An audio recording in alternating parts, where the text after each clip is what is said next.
Olá, fera. Essa questão parece ser bem confusa, muita gente lembra de química, radioatividade, sai fazendo um monte de misturas, mas a questão é mais simples do que a gente espera.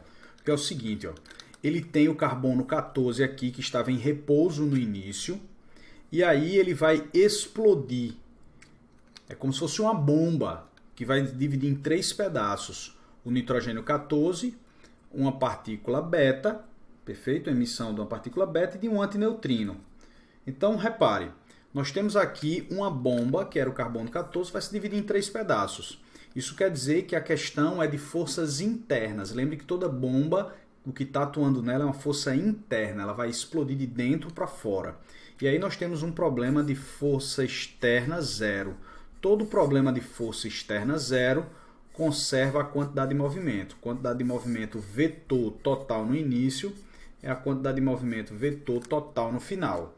Sendo que no início a gente só tem uma partícula, ou seja, o todo, o total, é constituído de uma única partícula. E ele disse que ela estava em repouso, ou seja, a quantidade de movimento total no início é zero. E no final nós temos 3 partículas.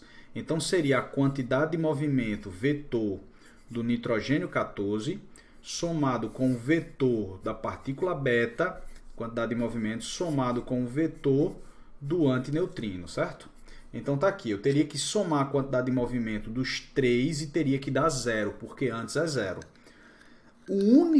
A única figura que tem possibilidade da soma dos 3 vetores dar zero é a letra D. Repare, ó, vou até desenhar ela aqui de uma forma só para a gente ver isso aí. Ó. Esse aqui seria o vetor da quantidade de movimento do nitrogênio 14. Esse aqui seria o vetor da quantidade de movimento do antineutrino, na letra D, e esse outro seria o da partícula beta. Repare que se eu juntar a quantidade de movimento aqui pela regra do paralelogramo da partícula beta com a do antineutrino, eu vou ter um vetor que pode se anular com o do nitrogênio 14 e, portanto, dá zero, que é a condição da questão. É a única. Todas as outras são impossíveis de, se você somar os 3 vetores, dar zero. Ok? Então tá aí. O gabarito é a letra D, perfeito? Um forte abraço e até a próxima.